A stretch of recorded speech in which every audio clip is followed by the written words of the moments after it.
Bula, and a warm welcome to Personal Finance. I'm Kukuletu Tsele. Now, there are two kinds of people in the world, scrooges and spenders, and usually these opposites tend to get married. Magnus Heystek Jr., a certified financial planner at Brenthurst Wealth Management, joins me now for a look at the conversations you should be having before you tie the knot. Magnus, good to have you with us. It does seem as though this is a very contentious issue because a lot of the times people get caught up in the wedding decor, selecting a wedding venue and the wedding dress, instead of talking about the nitty-gritties of their financial planning. Where's the right place to start? Well, first off, thank you for having me on the show.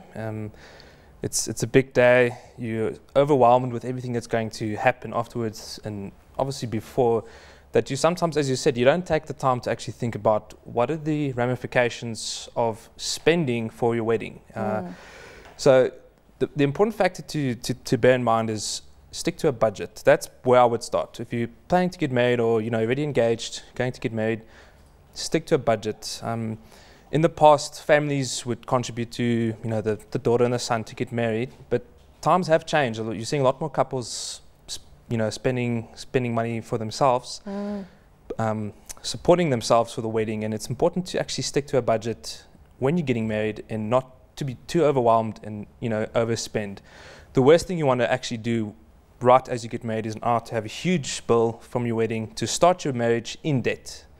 So that's something to take into consideration. If you have a budget, if you've saved for X amount of years, try and stick to it, because as I said, debt it's very difficult on people, and you don't want to spend your first 2-3 years of marriage just trying to pay off your wedding. Exactly. So that's the first point I can make. If you're going to get married. Something else that's also important, though, is the marriage contract, because that also has significant ramifications if it's not planned and discussed appropriately. Is that also a good starting point to divulge and understand where to start there? Yes. So essentially, the plan that we're making is, you take steps. What's your first step? Essentially, budgeting for your wedding. Second step is talk about in what marriage regime you're going to be in. Once you are married, you've got two different types of marriage regimes. You've got community of property, abbreviated as COP, and you've got an antenuptial contract with or without accrual.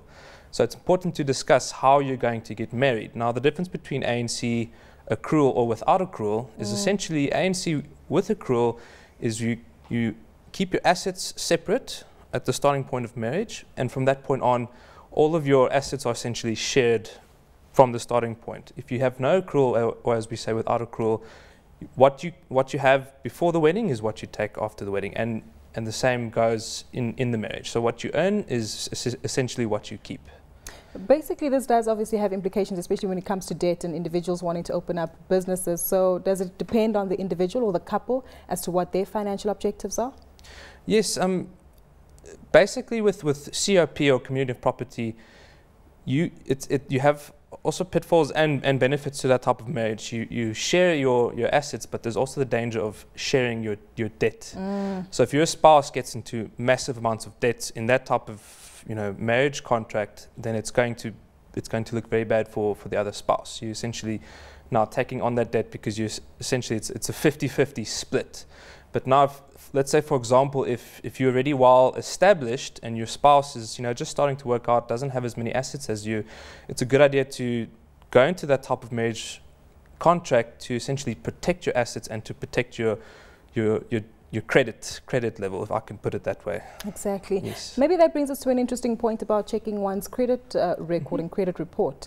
Is that also a good place to start? And even before you get married, should you be disclosing this kind of information to your partner?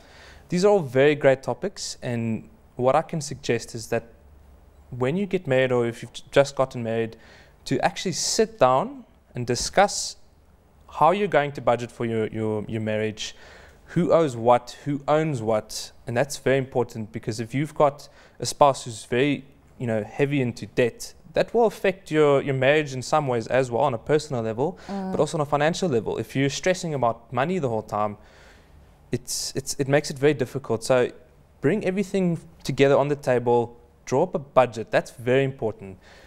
I think the best advice you can actually give married couples or newlyweds is sit down, talk, draw up a budget, and take it from there. It's important not to hide things, not to be embarrassed, and perhaps maybe your spouse can be willing to help you out, to try and assist you.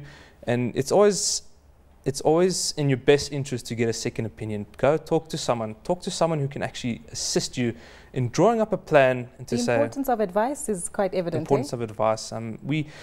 Financial advisors, and you get financial planners, you actually need to talk to someone who can plan or help you plan exactly what steps you're going to take. That's a perfect point to leave it on. But with that plan, let's talk about the joint account. It's a contentious issue. Yes. Some say it works and there's a benefit to it. So others say, it gets you into some tricky territory to handle there. Yes, you actually have different options that you can take if you're talking about a joint account, where essentially you're pooling your resources together. Spouse A, spouse B salary goes into one account, or you can keep your banking identity separate. Keep your salary in your own account, keep your salary, the other person keeps their salary in their account. And what that allows for couples to do is to actually keep the credit identity separate, banking separate. And, you've maybe spent 10, 15, 20 years building up a good credit history, a good relationship with your bank. That might fall away if you now have a joint account. Because, as I said, one spouse might not be as well established as you. As I said, it depends. Every marriage is unique. It comes down to what suits them best. But another option is to perhaps have a household account. So if you have, you've got your bond payments, DSTV, ad hoc costs, it's not a bad idea to then create a household account. You still have your own separate accounts. Create a household account where you can actually pool money together that's essentially just for household expenses. That way it's not affecting your credit, it's not affecting your spouse's credit. You still keep your own banking identities, as I've mentioned earlier, but it's essentially a way to just come together and to say, all right, we're taking care of this. Perhaps if the one partner is earning more, they can contribute more. There's no right or wrong answer, but as I said, couples need to come together and talk, discuss, communicate. I think communication is the most important advice that anyone can give to newlyweds. What about investments as well as asset purchases, the significant assets, as you mentioned, investment vehicles or vehicles themselves, or purchasing property? Whose name should they be in? That's also a good point. Let's start at investments. It's not a bad idea to, if you're going to invest money, perhaps you're saving for a rainy day, or you're saving for, to buy a new property in 10 years, or whatever your objective is. It's not a bad idea to actually look at who's earning more or earning less in this case, and you can actually invest the money in that spouse's name. The reason for that is you've got a lot of factors with investments such as capital gains tax, interest and dividends. And now if you're investing it in a spouse's name who's at a lower income tax bracket, you're then going to be saving some of that tax essentially by using that person's, placing it in their capacity. So the point I'm trying to make is you can actually use your spouse's lower income tax bracket, if that is the case, to save a bit of money on tax. So investments is not only for saving, it's also to try and reduce your income tax. And that's avoiding tax, not evading it, right? It's not a grey area. It's legal. You can, it's not a problem because any money donated between spouses is tax free. So for example, if you have, let's say, 500,000 Rand you would like to invest, you can actually transfer it to your wife or your husband's name if they're earning less, invest it in their name, and then you're actually saving a bit on capital gains tax and also in interest and dividends.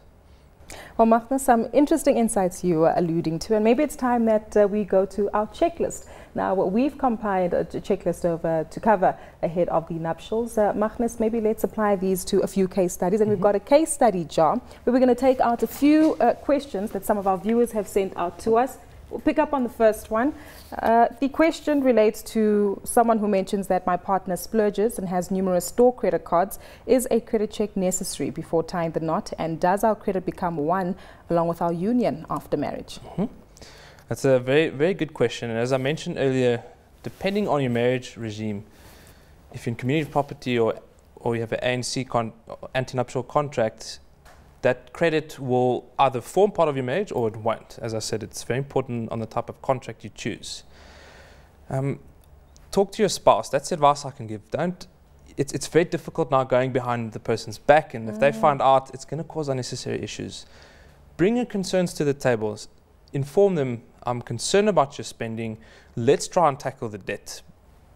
I think most advisors would tell you that type of debt, credit card debt, hot debt, high interest, short-term loans, it just compounds and compounds and compounds. That's where I would start. Try and get rid of that as soon as possible. If you're truly committed to the relationship, and if as I said, if it is very concerning to you, talk to them, try and help them, see if you can help them. If not, tell them, change your spending habits, cut up your credit cards, not delete. That's a big move though, cutting up credit cards, because some people say they need it just in case of emergencies. I understand that, but I think some people, they feel as I said, it's hot money, it's burning in your pocket. Yeah. Try and get rid of it, try and reduce it, try and increase the payments if you can, to try and just reduce that debt, because if you're getting married, you have to look into the future. It's not about the next 2-3 years. Look, in 10 years' time, you might have children. Now you need to start saving for children and their children. You've got education, you've got their weddings. Funny enough, if you're talking about weddings. Exactly. Just on the credit cards though, what about credit limits? Because so often you get a call from a bank where they try to interest you in increasing your credit limit, and many people, like you say, get taken by the hot money. Is that also something that couples need to be aware of? Yes, it's. I think a lot of the banks, what they're doing now is they're trying to incentivize people to increase their credit limits. You've got electronic currencies. I don't want to name any banks, to try and point them out, but they're incentivizing them, and I think it's not helping a lot of people. If you can afford it, it's not a problem. But if as I said, if high interest short-term loans, they're very dangerous, because if they spiral out of control, you'll be spending X amount of years just paying off your interest, not even tackling the capital portion of your credret card bill. Along with the other expenses in life. In life, yes. We've got time for one more case study, and maybe there's a couple out there that needs this kind of advice. So we're going to dig into our jar again to get another question very quickly. Let's see what this one relates to. Hopefully no one's going to get into trouble with regard to this. But this couple says, after treading the waters of a joint account for wedding expenses, my fiancé recoiled. Is there a method that could work for both of us going forward? Now, you did allude to various types of joint accounts here as well, and taking advantage of the different tax brackets involved. Is there a perfect answer? As I said, there isn't a perfect answer. Every situation is different. But you can try and adjust it that best suits the couple. As you said, I'm assuming if you're saying recoil, that they're now withdrawing from having a joint account. I'm assuming that's the question. As I said, it's going to be very difficult. It's very difficult because you don't know the people, you don't know how they are. Maybe there's a reason he's withdrawing. Maybe he's afraid that she's going into too much debt. As I mentioned earlier, the option is to have a household account.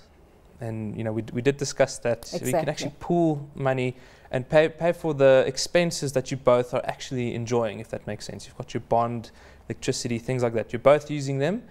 Draw up a plan and stick to it, if I can put it that way. Exactly. So he can buy new rims for the car if he wants to, and I can buy my fancy shoes. Yeah.